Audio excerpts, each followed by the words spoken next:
The 5080 has landed on our laps. Let's talk about it. The RTX 5080 Founders Edition is right here, right in front of us, along with these other GPUs that we tested them against. We did a bunch of different testing. We looked at the actual hardware of this Founders Edition design. We did some DLSS testing. Yep. We're gonna get into a little bit of that.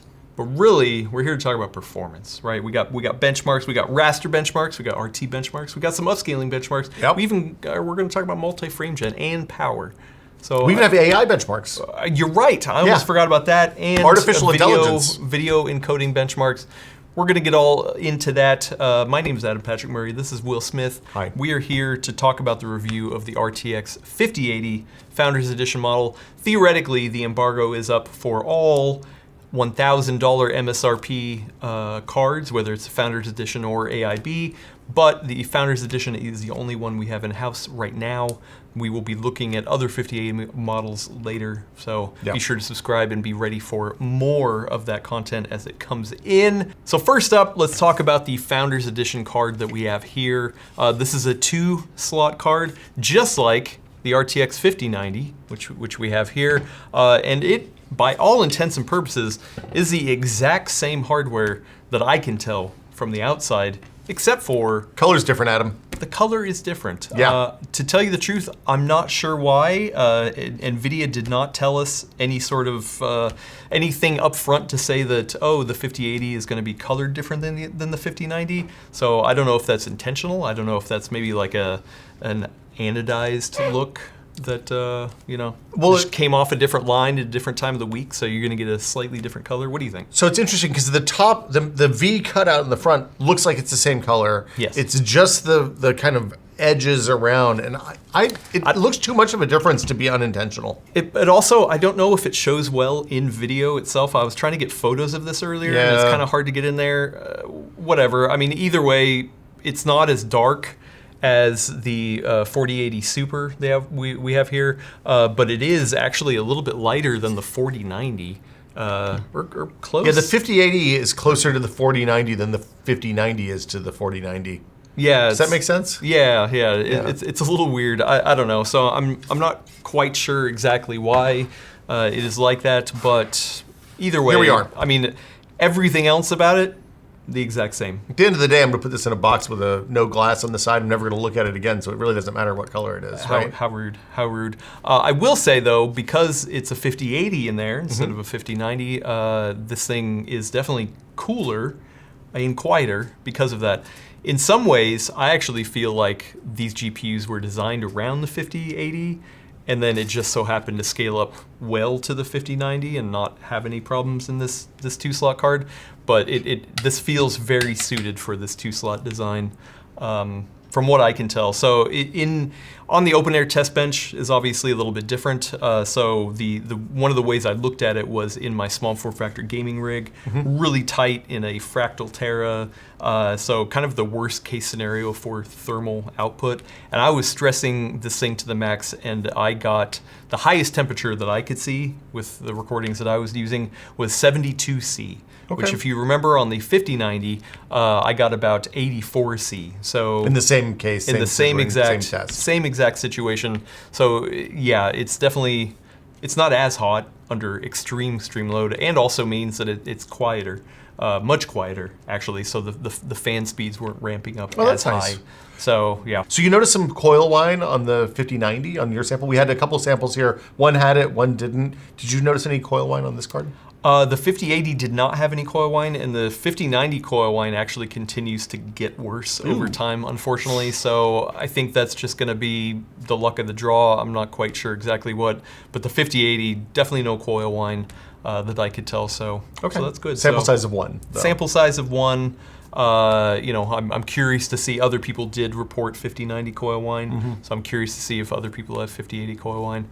Not quite sure, I don't think it's like something we need to worry about 50 series specifically. It just has cropped up over the years from time to time. But that's that's essentially comparing it to the 5090. If you want our deeper thoughts in the actual design and how it is laid out, you can go back and watch our 5090 review. Steve over at Gamers Nexus has a really nice teardown of a 5090. Of the board design and the cooler and all that. Exactly, so really cool. Once again, unfortunately, we do not have any AIB partner cards to kind of compare and contrast, so maybe that'll come at a later date, but we're just kind of treating this as the 5080 numbers that we have. And Nvidia has said same cooler, same design. The card is essentially the same. The only thing that changes is the chip that's on the board. And the right? memory. And the memory. Yep, exactly. So yeah, that's the actual hardware. Very impressed. I still love the design.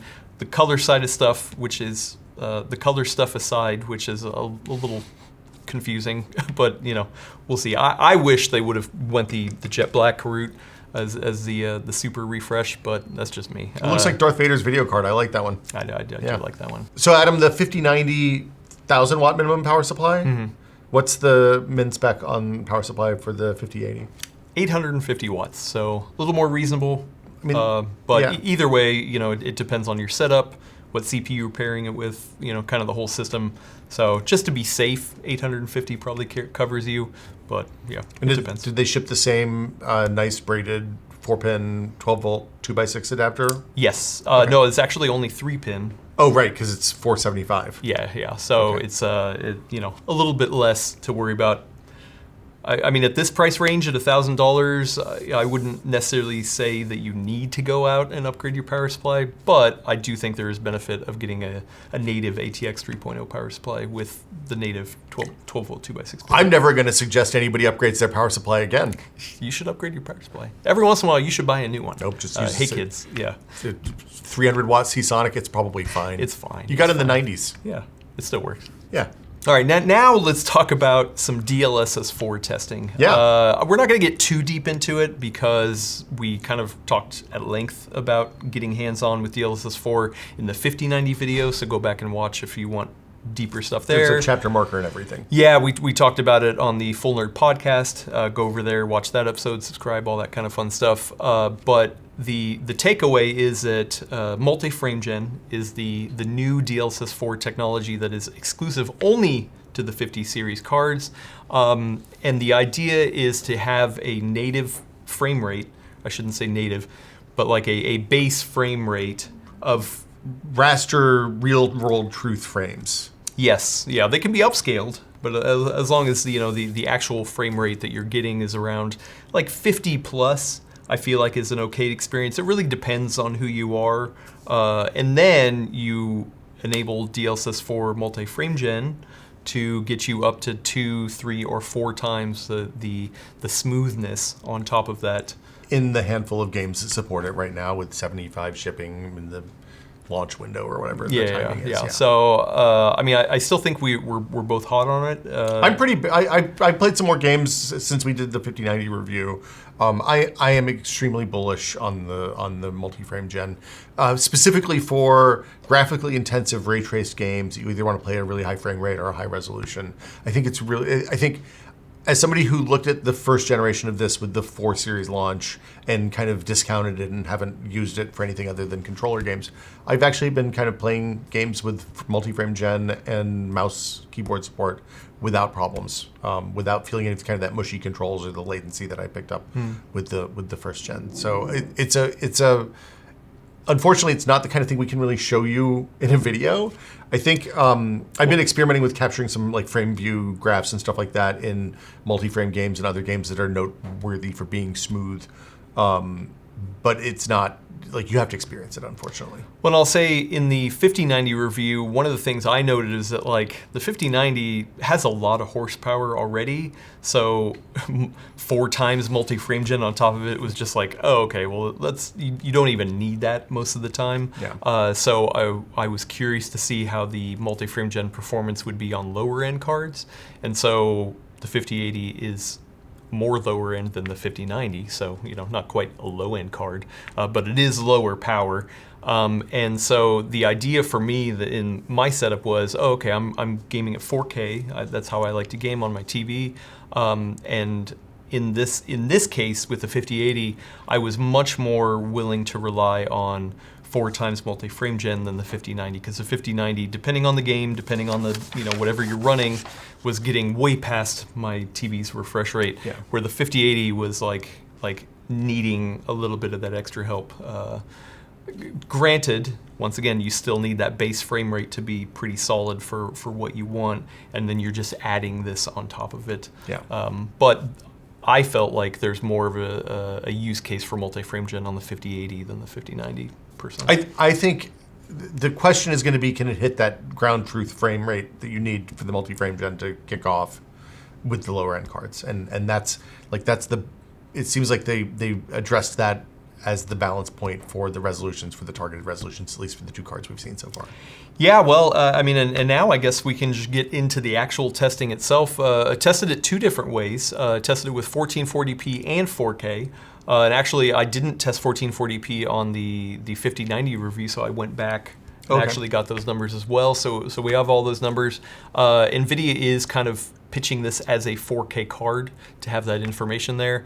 But I think a lot of people are still doing 1440p high refresh rate, or maybe even 1080p super high refresh rate, and kind of want to see those numbers. So we kind of looked at it from multiple different angles in different ways, which we'll go through. If you want to know the details of the test bench that I used to test this on, go down to the description. Everything's listed out there, how I set everything up, not just from a hardware perspective, but also how Windows was set up, all that kind of stuff. We don't need to get in the nitty-gritty here. Which version of Windows, which version of drivers, all that kind of stuff. Yeah. It's worth mentioning, this is a new driver since the 5090 review last week, right? Yeah, so the 5080 and the 4080 Super were tested with that new driver. All of the numbers with the 5090 and the 4090 were tested with the 5090 driver. So a little bit of a difference, but I mean, I don't think it's going to be a huge change anyway. I didn't have time to go back and run all the brand new numbers. And then last time in the 5090, I did include the 7900 XTX from Sapphire Pulse 7900 XTX. This time I also added in a Sapphire 7900 XT to kind of have one more option for AMD in this stack. And on the charts, everything's going to be listed by the actual series number, but then the manufacturer. So it'll be the 5090, 4090, 5080, 4080 Super, and then the 7900 XTX and the 7900 XT. Okay. So I'd like to get through these charts fairly quickly because there's a lot to get through. I'm breaking it out between 1440p results and 4K results. Also, like I said earlier, we have raster. Then we're going to talk about ray tracing numbers, and then we're going to close with multi-frame gen stuff. And then after that, we have AI and Premiere to talk about, and then power. So, but we're starting with raster because that's where it all begins. That is where it all begins. There's a lot of people who just care about raster performance, so we wanted to make sure that it was included. The first game that we included for raster performance is Assassin's Creed Valhalla. We ran this at 2 different resolutions. What you're looking at now is 1440p results. This is with the ultra high preset, no RT, no upscaling. This is just pure raster, and we have not only the average frame rates, but the 1% lows. And here you can see the 5090 is the 5090. It is the top of the charts, the bigger bar better, and the 5080 does do better than the 4080 Super Founders Edition, but I mean, not by a ton. It's 5% faster, Adam. 5%. Also, the 5080 is not catching up to even the 4090. So no, the 4090 right now is by all intents and purposes, the second fastest GPU on the market today, at least, starting off on these charts. And if you look at the RX 7900 XTX, which is the top of the line AMD hardware, not only now, but probably in the next gen as well, the 5080 and the 7900 XTX are right there. Those 1% lows on the 7900 are a little bit less. Except for those 1% lows. And we switch over to 4K, and it actually doesn't change too much. I was curious to see if the memory bandwidth on the 5080 would help kind of push these higher pixel counts, but it's not really like jumping off too much compared to 1440p. It opens the gap a little bit. It's an 11% improvement over the 4080, but still kind of underwhelming. Yeah, it's fine. Underwhelming. It's fine. It's the watchword for today. It's fine. Underwhelming. Underwhelming. Now let's move over to another game. Foreshadowing. This one is Call of Duty Black Ops. This is first up with 1440p at the extreme preset, which has no RT or frame gen, but we did do upscaling 2 times, meaning this is the 2 times rendering resolution, depending on whether I'm using DLSS on the Nvidia cards or FSR. So you're rendering at 720p and then multiplying each of those pixels by 4, basically. Exactly. They might have different names to them, but essentially just know that that's what we're doing here. This is a scenario where we're starting to see a little bit more of a CPU bottleneck, for sure. Actually, Call of Duty will tell you if there's a CPU bottleneck, and it was reporting about around a 50% CPU bottleneck on this specific thing. So, but even then, the numbers are kind of playing out the same. The 5080 does beat the 4080 Super by a little bit, but does not catch up to the 4090. And here, the AMD cards, it's pulling away from the AMD cards, and the AMD cards still have, you know, are kind of holding up the back of the pack. 3% faster than a 4080 Super, Adam. Oh, okay. Well, you know, bigger bar better, I guess. 3% is not a bigger bar better for no, a $1,000 card. 3% is still a bigger number than 0. That's, so by my math, that's $300 per percent in COD blobs. Yeah, well, maybe the changes when we look at 4K. It's a little bit faster. Actually, a little bit faster. Not only that, the 7900 XTX actually pulls off a little bit better of a number here as well. So this is at 4K, once again, with 2 times upscaling from, so essentially this is a 1080p image going up to 4K because you want as many frames as you can in a competitive shooter like this. Yep. So the AMD option does a little bit better at this higher resolution. So the AMD option is about 7% faster than the 4080, and the 5080 is about 5% faster than the 4080. So it's a little bit of a delta there still. 5080 is kind of a brand new card, and the 7900 XTX is a much older card. Yeah, yeah. Okay, well, it's not just the only raster benchmarks we have. We have Cyberpunk 2077. This is with the Ultra preset, but with no ray tracing, no upscaling, and no frame gen. This is if you wanted to play Cyberpunk in just pure rasterization, in the purest farm-to-table pixels. I wouldn't do this. I want ray tracing on at least. Same, me too, but hey. Call me old-fashioned. But hey, don't worry. If you are interested, we have those numbers later. Yeah. But I did want to include it without ray tracing and all that kind of stuff. First up is 1440p results, and woo, the jump from the 4090 to the 5090 was large. But we are seeing a larger jump from the 4080 Super to the 5080 than we've seen in past benchmarks so far. How much of a jump is that? Yeah, this is a 1440p. It's 23%. That's a beefy jump. That feels good. That feels like a gen-to-gen jump that feels measurable and something you will feel. And just in pure raster. And actually, if you look at the minimum FPS, which this built-in benchmark only reports the minimum FPS of the 5080 is actually a little bit higher than the average FPS of the 4080 Super. So. Yeah, and like I think that's, Cyberpunk is a really NVIDIA optimized game. They spent a lot of time working on it. I think we're seeing memory. I think this is memory bandwidth, but I'm not, it's hard to say. Also, because we're not relying too much on ray tracing here, the AMD options are keeping up. Even though the 7900 XTX does not keep up with the 5080, it is still somewhat within the ballpark. Yeah, it's 3% slower than the 4080, which, look, AMD does fine when there's no ray tracing on the table. Yeah, well, it's foreshadowing. Maybe that memory bandwidth will benefit it in 4K results. We'll see. This is 4K. This is no upscaling. This is pure raster. This is pure farm-to-table 4K gaming here. And boom, the 5090 is getting damn close to that 120 FPS.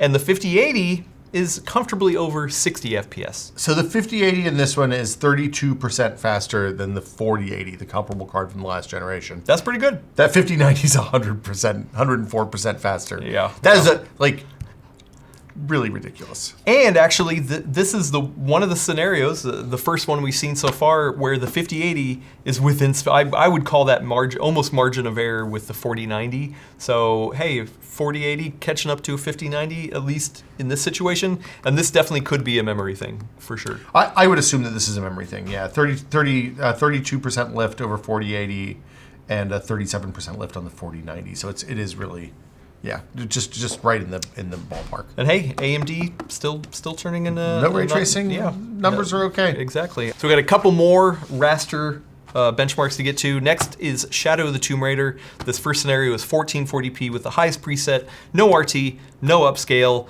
It is reporting not only average frame rates, but the GPU's 95% frames. So the 95% frames out of the GPU, not the total system. The 95% fastest frames in a bucket and then average them. Yeah, so rather than showing nothing or minimum again, I wanted to at least show this number.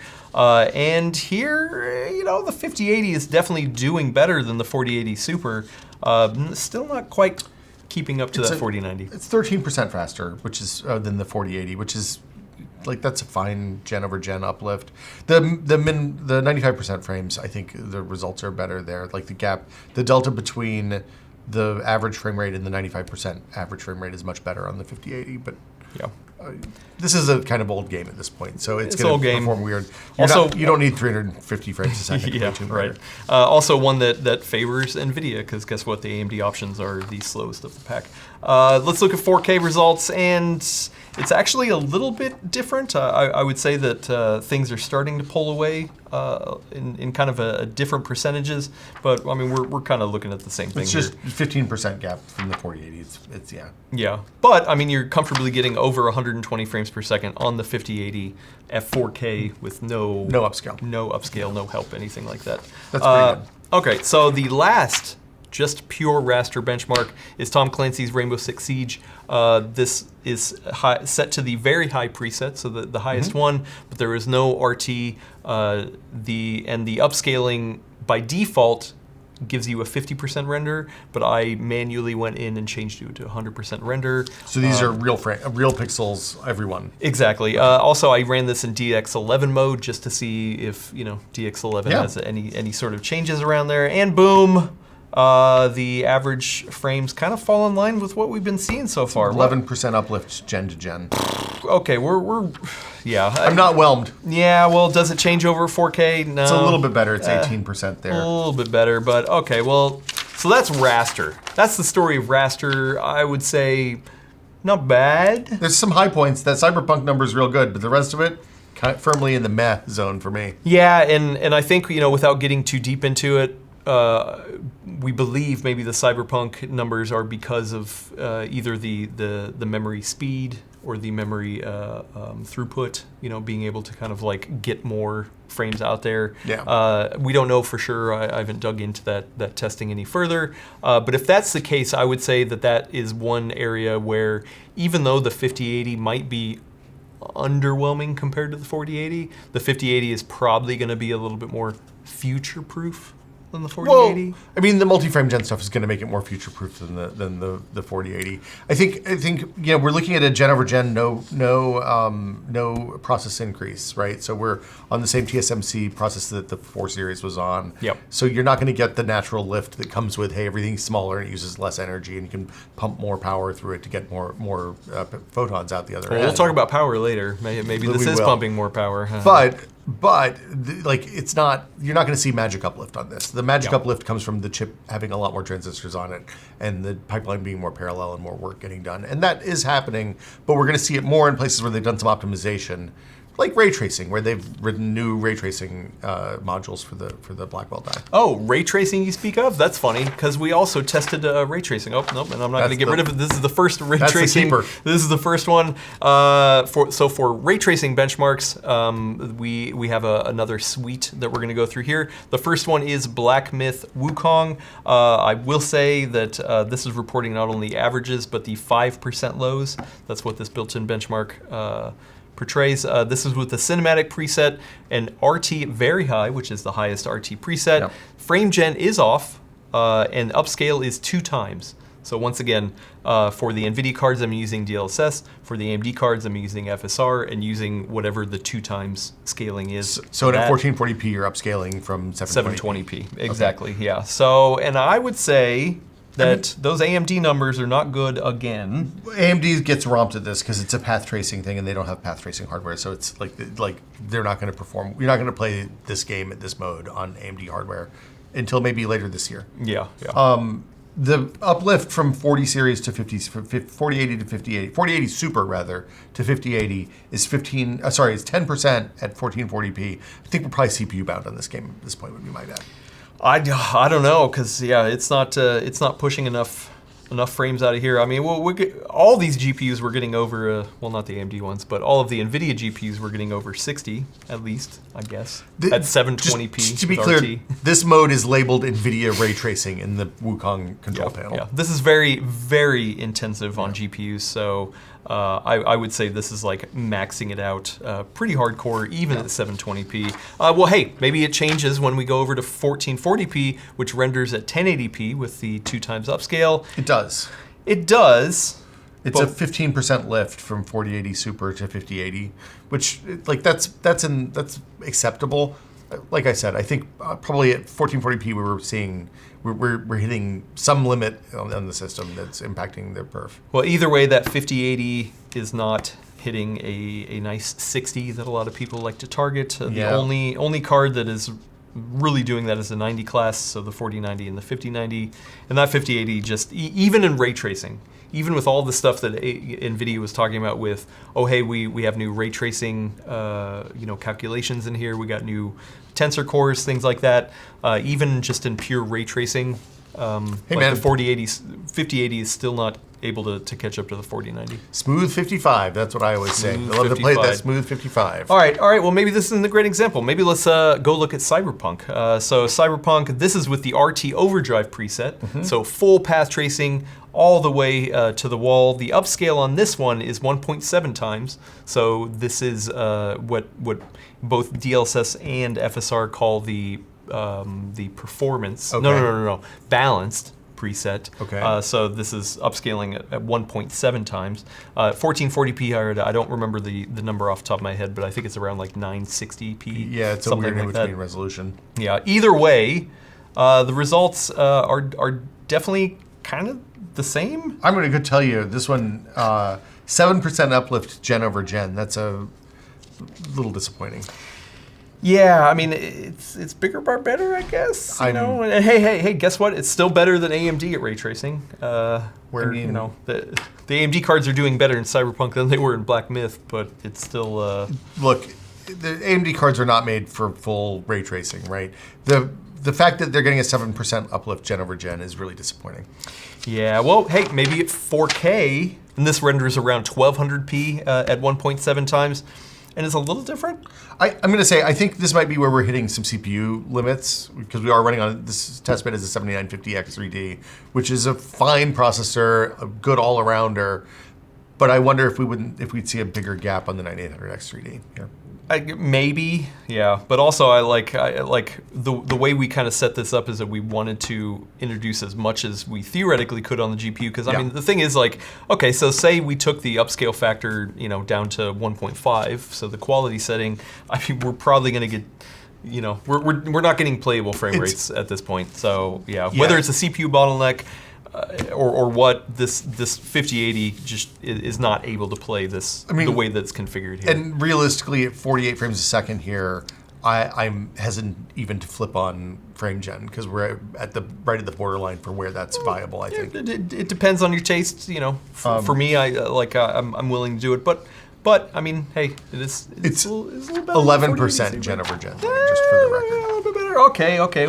Well, maybe something with a little more lighter ray tracing implementation. Yeah. Let's look at F1 2024.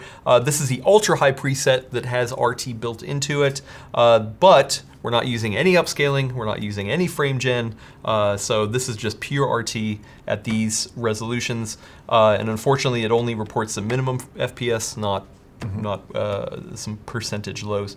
The 5090 obviously pulled away really nice, but that 5080 is still not quite able to catch up to the 4090. I mean, look, this is a rough time. I hate to break it to you.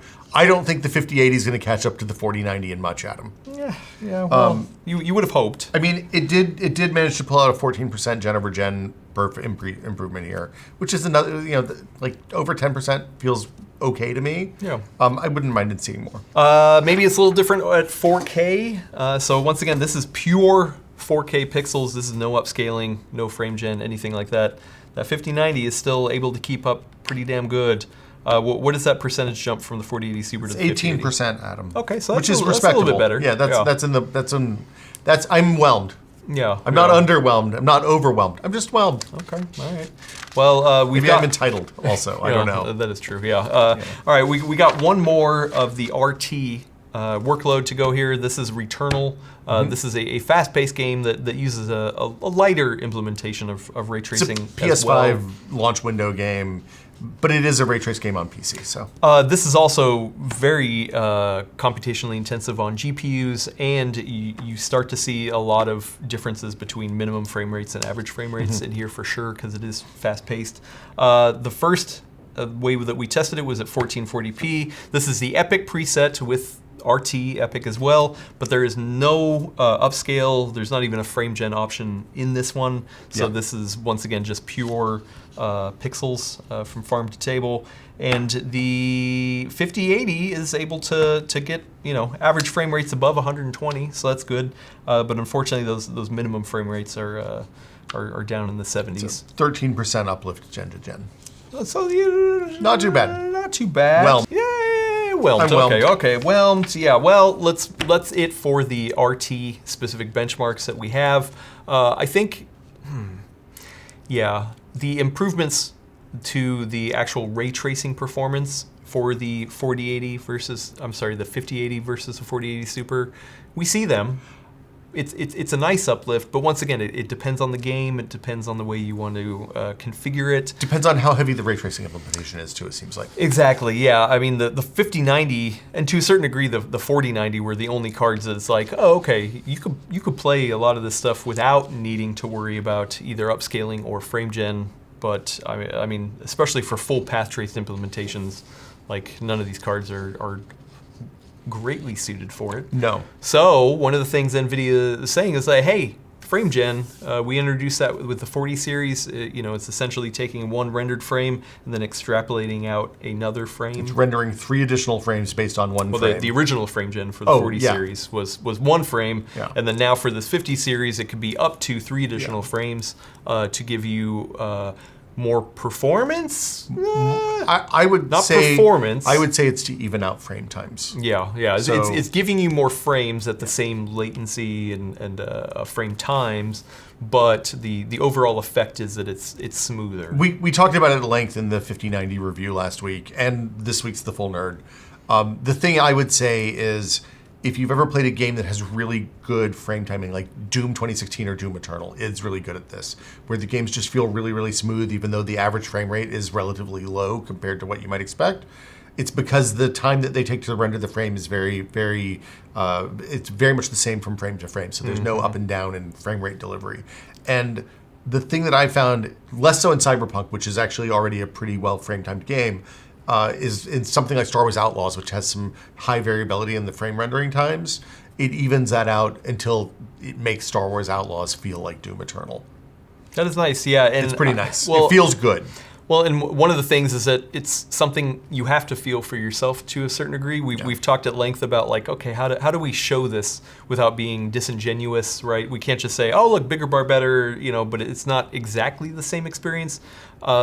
We're working on that. Let's say we're working on that. We're working on it. Yeah. Okay, so we do have one set of tests that I ran through to kind of show a little bit of performance depending whatever scenario you want, and that's with Cyberpunk. We wanted to see what was up with frame gen and DLSS, basically. Exactly, yeah. So the first chart is going back to the 4K result of the Ultra preset. So this is no RT, no upscale, no frame gen. This is just, if you want to play it this way, I would say the 5080 is at 73 frames per second average. Not bad, right? Hashtag playable. Hashtag playable, but if you wanted to play RT, overdrive, full path tracing mode, turn that on, and some upscaling, then you're getting down to 48 frames per second. Even with upscaling, that's, it depends. I think, some people might be able to play it that way, but for the most part, I would say that's not really the way to do it. So NVIDIA says, hey, guess what? Why not at that point, turn on multi-frame gen and see what kind of frame rates you get. Well, let's switch over to that. The 5080 is ran, the 85 frames we're seeing here is with 2 times frame gen, and then the 4 times frame gen is going all the way up to 154 frames per second. How did that feel? So in a first-person game like this, on a controller with motion blur, I was running around a little bit, and it it wasn't terrible. I mean, like at that, you're essentially taking that base 48 frames a second, you know, and then adding on the multi-frame gen on top of that. So I wish that number were a little higher. Okay. But I mean, it did smooth things out. It did make it more. You felt, because like 48 is right on the borderline. I mean, I know my experience has been that slower than that, it's not great.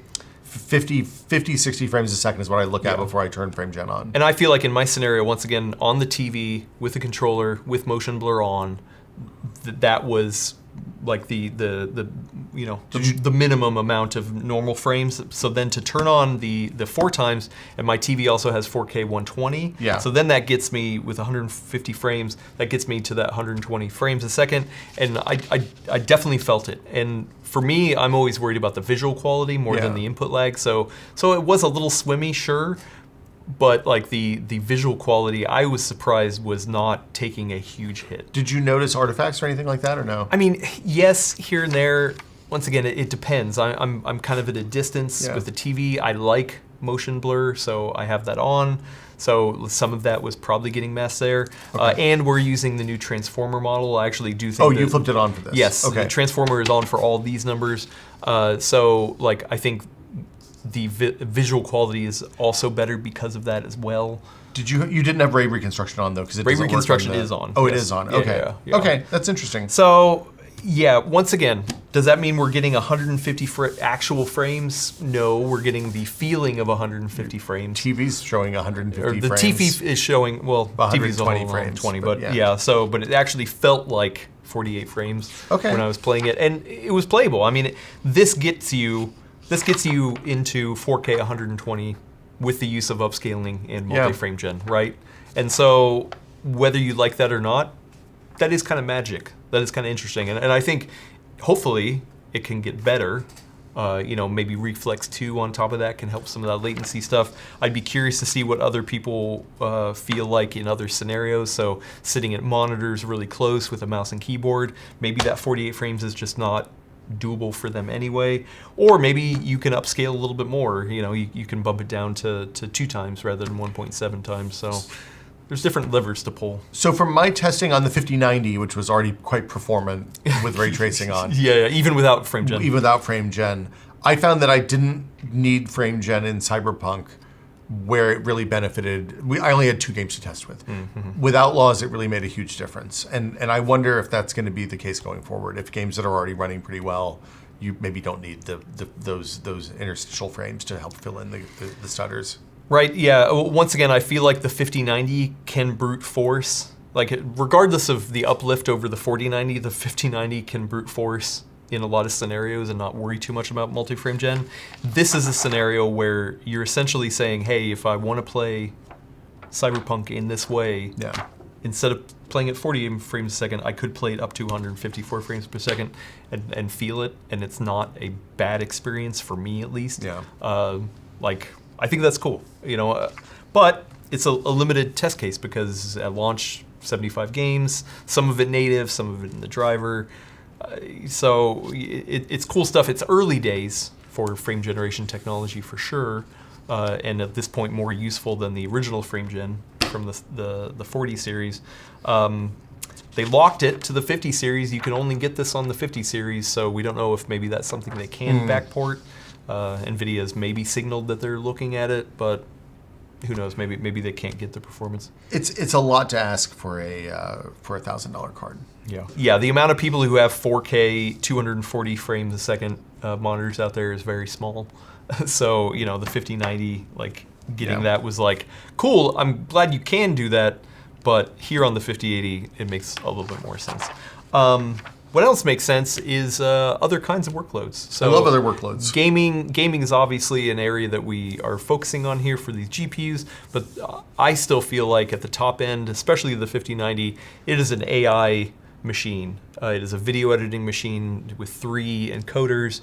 Like that's just like... I don't know that I need 3 encoders for a video editing machine. That seems like overkill to me. Hey, well, guess what? You got them. It seems like if I want to generate videos with AI, there you go. Yeah, there you go. Boom. So, you know, I was curious to see, okay, what kind of uplift are we going to see for the 5080, which is a little bit more of a gaming-centric GPU. I ran 2 tests. This first one is the AI text generation test in Procyon. Is kind of a new thing, but it shows apples to apples comparison across all these GPUs and 4 different models that it's testing on. So boom, let's look over here. And the 5090 definitely was a major increase in all 4 models over that 4090, but we are not seeing the same jump from the 4080 Super to the 5080. Well, I think you can explain this by the number of tensor cores on the chips. If you look at these jumps, it's going to be almost directly in line with the increase in space on the die devoted to the linear algebra and other math that the AI stuff needs. Which once again makes me think that the 5090 is less about gaming and more about things about it were designed for AI, where the 5080 it's a little less reliant on the AI. I think if I was an AI researcher, I would put into expensive 5090 pretty happily. Yeah. And if I just want to play games on my computer, then here you go. Well, guess what? Either way, the Nvidia cards are better suited than the AMD cards. I mean, the big takeaway from all of this, though, is that if you're sitting on a 4080 Super, even a 4080 launch, you're probably fine. Yeah, exactly. But maybe in video editing, something that is near and dear to my heart. Let's look over the uplift here, and I will say here's another chart where the 5080 actually catches up to the 4090. So you're getting in Adobe Premiere Pro, using Puget Bench with the overall extended score here, the 5080 is right there with the 4090. 5% faster. So hey, I like that, right? It's $1,000, Adam. If I have a 4080 now, I'm not going to spend $1,000 to get 5%. No, but this means you didn't have to get a 4090. You could just get a 5080 if you're trying to edit video. Yeah, 100% true. Yeah, so you're saving money. But also, don't upgrade your 4090 to a 5080 for the love of God. No, that's definitely not. Unless you just really need that slot back. Definitely not an upgrade. I also say the jump from the 4090 to the 5090 was more pronounced than the jump from the 4080 Super to the 5080 in this test. Either way, that is one area where it's like, hey, guess what? The performance you were getting on a 4090, now you can get in a 5080 at a much cheaper price. So there we go. That's good. There's That's something. That's good.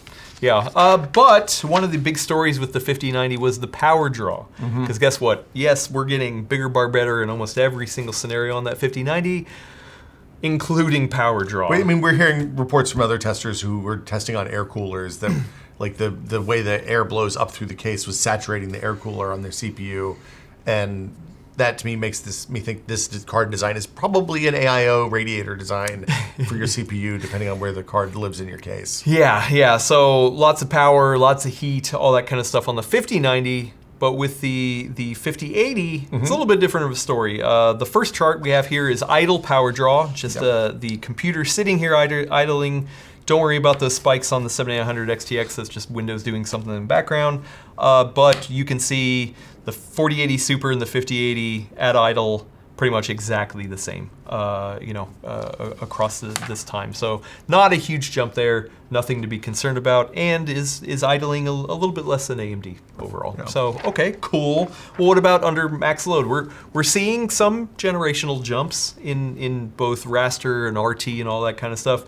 But are we having to use more power to get there? Just a little bit. Well, yes. Looking at this chart, I did some really quick math looking at the actual benchmark lines, and it's about 8% more power. From 4080 to 5080. Yes, for the peaks, right? Either way, it is still under that 7900 XTX. So, like in Cyberpunk, you're not only getting a better performance in this test, you were also getting lower power draw. It's like we always say here, with great power comes great responsibility, Adam. Exactly, yeah. So the 5080 is using a little bit more power to get where it needs to be.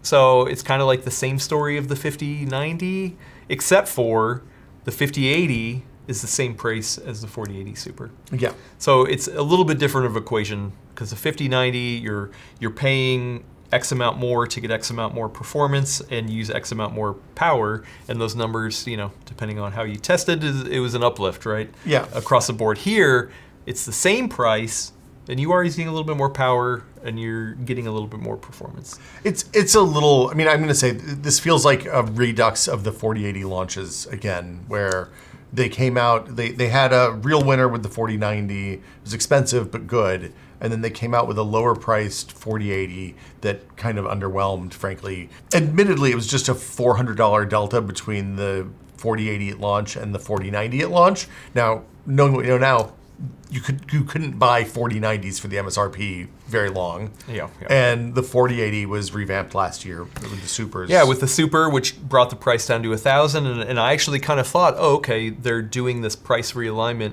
to kind of get ready for this 50 series. So to wrap it up, I think that's the thing, is that the 5080 is better than the 4080. Is it huge generational increases of the 4080? No, it's not. It's like meh.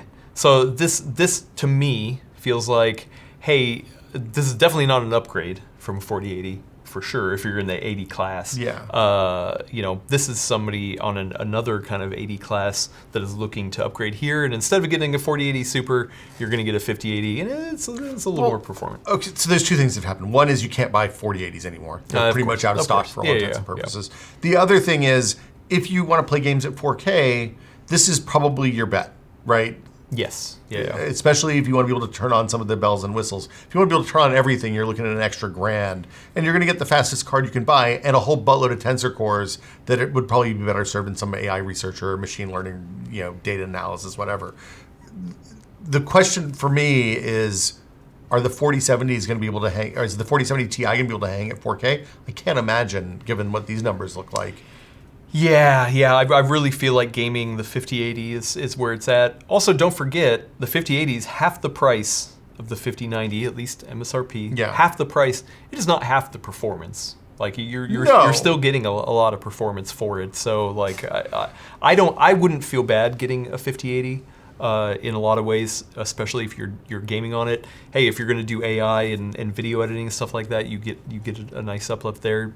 Even in video editing, almost a 4090 performance kind of thing. And the noise was okay given the lower power requirements of this card. Especially for this card, right? And and we know a lot of AIB vendors are going to have bigger cards as well, which will probably be quieter and cooler and all that kind of stuff. So yes, the 5090 is the star, and the 5080 generationally is like eh. I mean, to me, at the end of the day, this feels like Nvidia had a 40 series that was on the shelf for a couple years, and guess what? They needed something with a new shiny sticker on it, so we have the 50 series, and it's like, oh, okay, cool. It's better. It's fine. It's fine, but hey, guess what? It's still kind of the same thing you would expect. We're not talking about anything life changing, except for multi-frame generation, right? They're hanging their hat on multi-frame generation, and that's only locked to the 50 series. Whether you like it or not, that is one of the things that they're trying to push. Will people care? I certainly enjoy it, but how many games am I going to play? Does it come to? I don't know. I will say, the other place that they have done a really good job this generation is the cooler design, right? I had a 2080 and a 3080 in my machine last week for reasons that'll become clear shortly. And I had forgotten how unbelievably loud both of those cards are. Oh yeah, definitely. And hot. Yeah, like the 2080, we're here talking about, it's 80C on the 5090, but man, that 2080 was both loud, really really loud, and really really hot, and the 3080 Ti wasn't much better. So yeah, it's good changes all around. Yeah. But not a generation. Like if you're sitting on a 4080 right now, for the love of God, don't go out and buy a new card. You wait until the TIs or the Supers or the 6080s in 2 more years, whatever. Yeah, we'll see. Well, but either way, it is a curious time. We have a couple more of the 50 series yet to be launched. Yep. We don't know. We have AIB cards? AIB cards to look at. We have other testing planned that I'm very excited about. It's like we say, always be testing. Always be testing for sure. Not only that, Team Red has something around the corner as well. I don't know why I'm pointing over there. It's not like AMD. Well, the AMD shelf is right there, but then the NVIDIA one is right above it, so it doesn't... Anyway, so there's a lot more going on. I'm curious to see your thoughts on the 5080. Curious to see everyone else's thoughts. We will talk about it. Subscribe over at the Full Nerd Podcast, We're going to have a big discussion over there with the rest of the crew. Subscribe here on PCWorld for more deep PC testing, because we got plenty coming. Thank you, Will, for helping me. Always a pleasure, sir. Thank you, Brad, for helping me with the testing as well. And I should have mentioned this at the top, but Brad is going to have a review article as well, and he is definitely struggling with his own thoughts on how to position the 5080. So I'm curious to read those. Maybe he should have the machine write multiple versions of the review and see which one is. No, that is not. No, we don't okay do that here at this company. Not even funny, Will. Sorry, I shouldn't have made that joke. You We go should take your redo the jokes. outro. You go take your jokes and you get out of here with everybody else. Thank you. I was trying to get a talk to you later. multi-frame gen joke and I Yeah, couldn't land it. I'm it's sorry. Okay. It's a long video. Don't worry about it. Nobody Bye. gets this far. Bye.